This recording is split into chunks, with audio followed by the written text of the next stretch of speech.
Hi everyone, welcome back. Thanks for joining us today. We've got a brand new story to share with you, so let's begin. My name is Steven, and I will be telling you a story I wouldn't have believed if it didn't happen to me.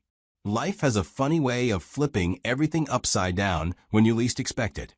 One moment, I was standing at the altar, waiting for the woman I loved, thinking my future was set. The next, I was staring at my phone, reading a text that shattered everything I thought I knew about love, commitment, and the person I was supposed to spend forever with.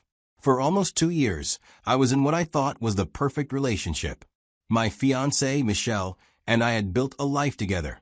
We had dreams, plans, and a wedding date marked on the calendar that was supposed to be the beginning of our forever. I was sure of her, sure of us. I had no doubts. From the moment I proposed and she said yes with tears in her eyes, I thought my life was set. I was done searching. I had found my person. I counted down the days until I could finally call her my wife. As the wedding day got closer, anticipation started building. My family was thrilled. Relatives began flying in from out of town. Some I hadn't seen in years, but they all showed up for the big day. My best friends were hyped. One of them even joked about how he never thought I'd be the first to settle down.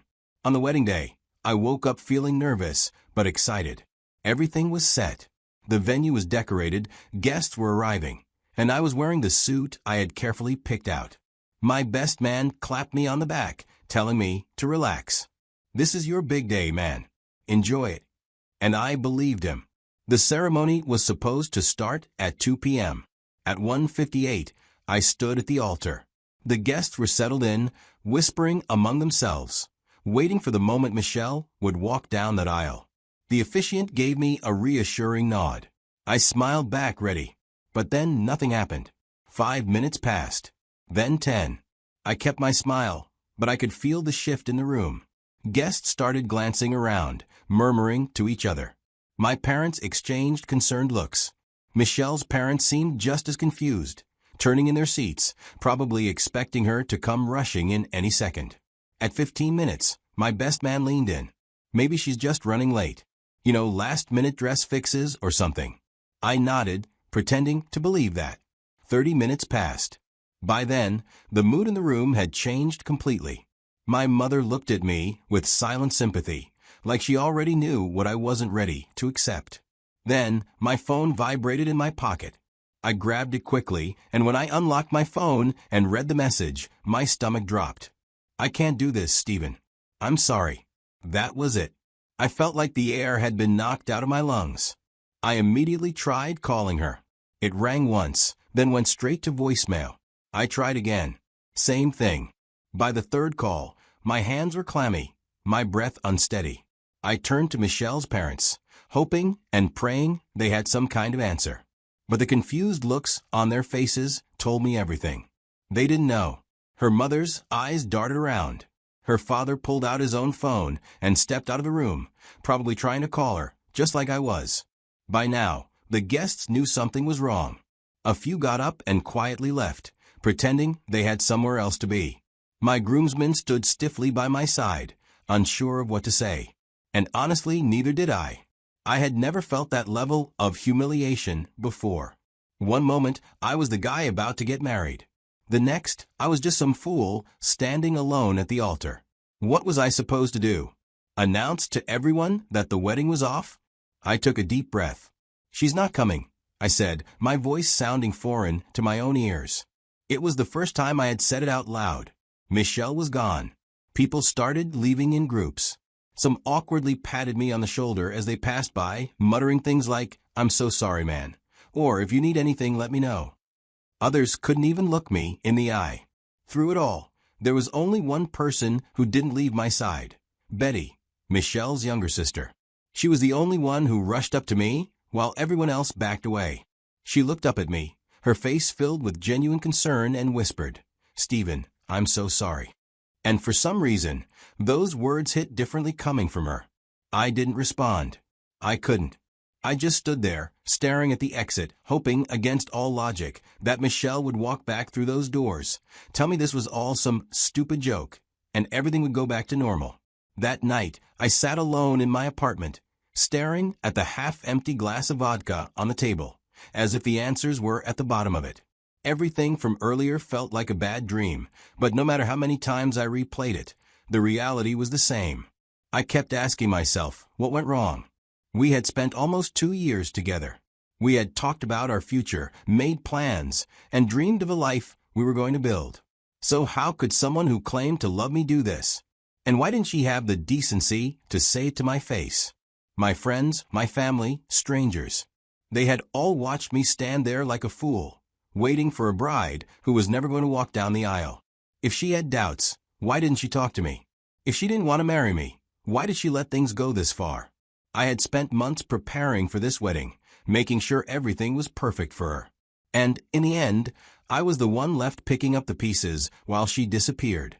In the days that followed, friends reached out, trying to help in the only way they knew how. They told me to move on, that I had dodged a bullet. Some even tried setting me up with other women. But I wasn't interested. Dating felt impossible. I could barely get through a full day without my mind circling back to Michelle, wondering where she was and why she did what she did. The only person who didn't treat me like a broken mess was Betty, Michelle's younger sister. At first, I thought she was just being polite, checking in because it was the right thing to do. But she kept showing up. She sent messages, made sure I ate, and even forced me to step outside when all I wanted to do was shut the world out. "You don't have to go through this alone," she told me once. I remember nodding, but in my head, I thought, what does she know? She wasn't the one left at the altar. She stayed consistent. She never pushed, never tried to give me cheap advice or force me to get over it. She was just there. Slowly, I started realizing that her presence was the only thing keeping me from drowning in my own thoughts. After Michelle left me at the altar, I spent weeks trying to figure out what went wrong. I kept running through every conversation we ever had, every little moment, searching for signs I might have missed. I thought I had done something to push her away, or there was some flaw in me that made her change her mind. But no matter how much I analyzed it, I just couldn't understand. She never hinted that she was unhappy. She never suggested she had doubts.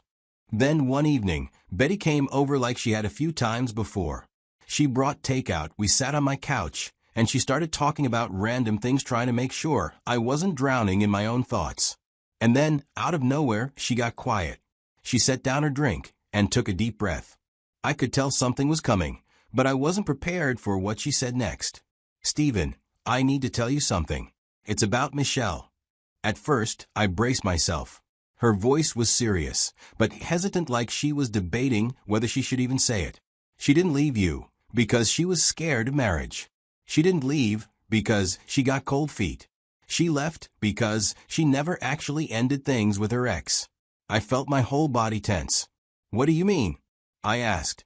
"She was still talking to him the whole time," Betty continued. "She told you they were done, that he was toxic, that she wanted nothing to do with him. But that wasn't true.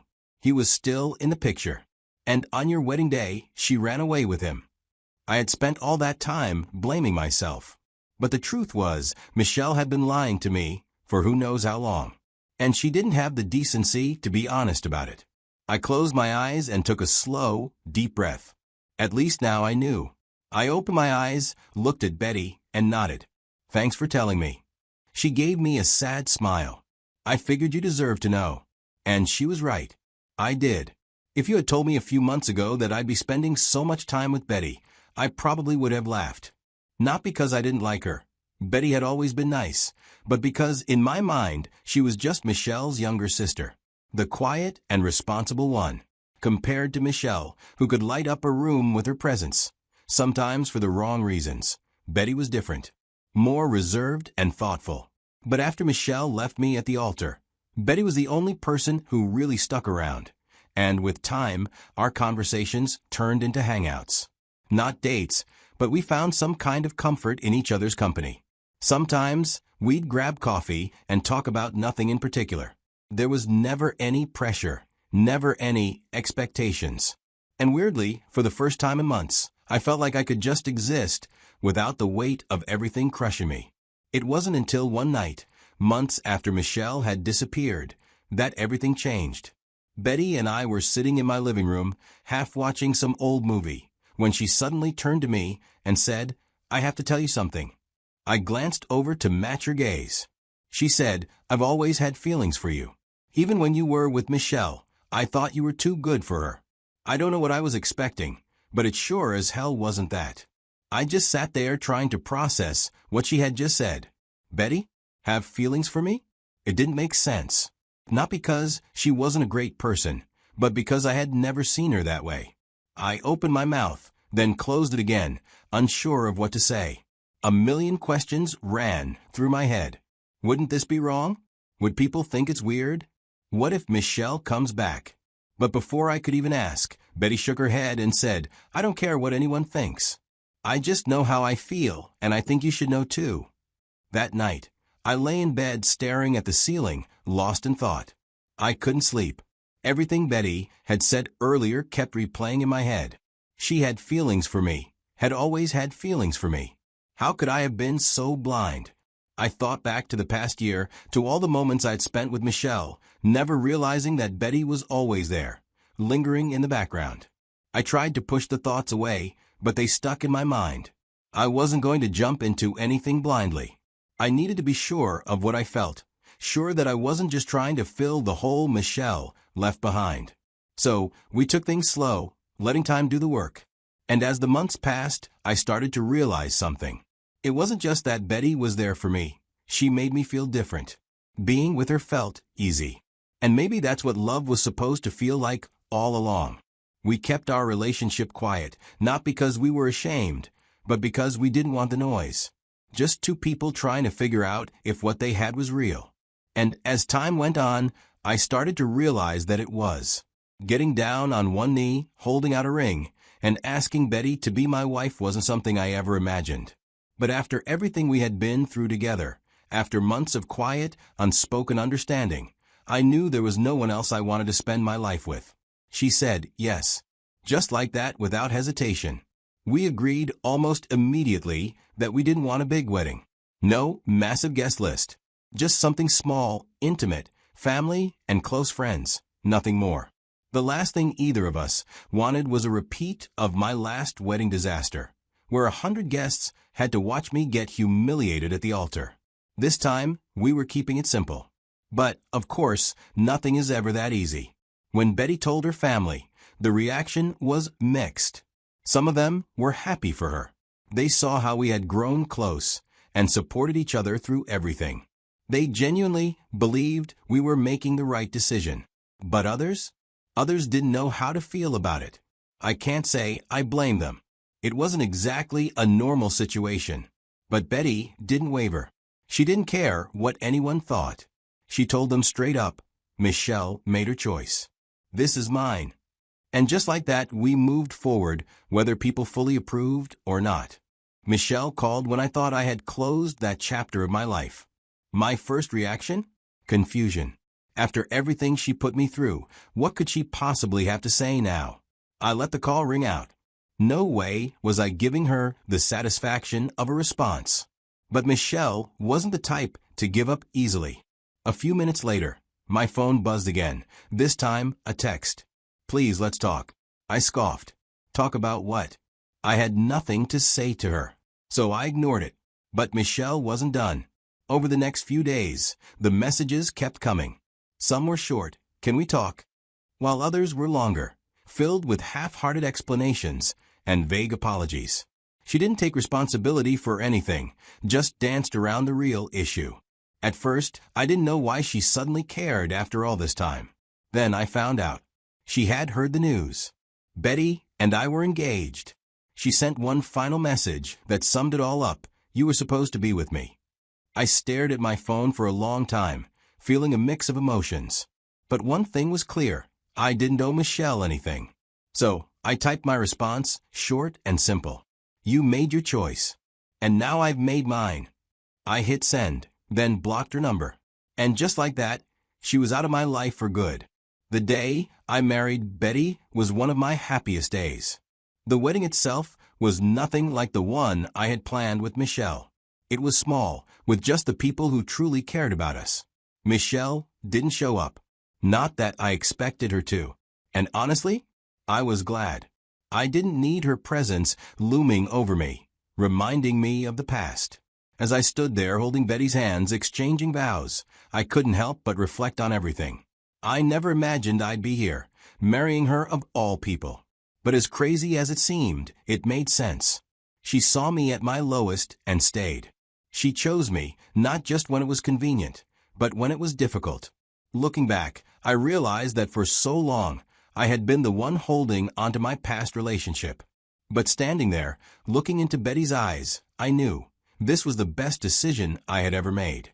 A few days after Betty and I got married, I started hearing more details about what actually happened with Michelle. At first, I thought I had all the answers. Turns out, Michelle walked away because her ex asked her to. Yeah, the same guy she always called toxic. Now, if that's not bad enough, here's the kicker. He didn't even marry her. Whatever fantasy she had in her head about rekindling some great love story, about this guy suddenly changing into the man she always wanted, it didn't happen. He never wanted to commit to her. He just wanted to see if he could still control her, and she let him. From what I heard, it didn't take long before he got bored and moved on, leaving her exactly where she left me alone. When that fell apart, she came back. She didn't come back because she suddenly realized I was the love of her life.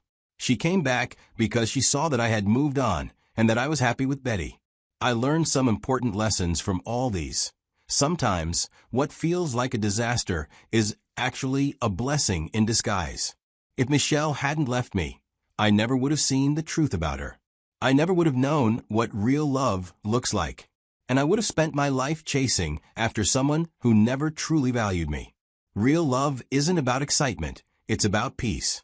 Michelle and I had passion, sure, but it was unstable. One minute, she was all in, and the next she was gone. With Betty, it's different.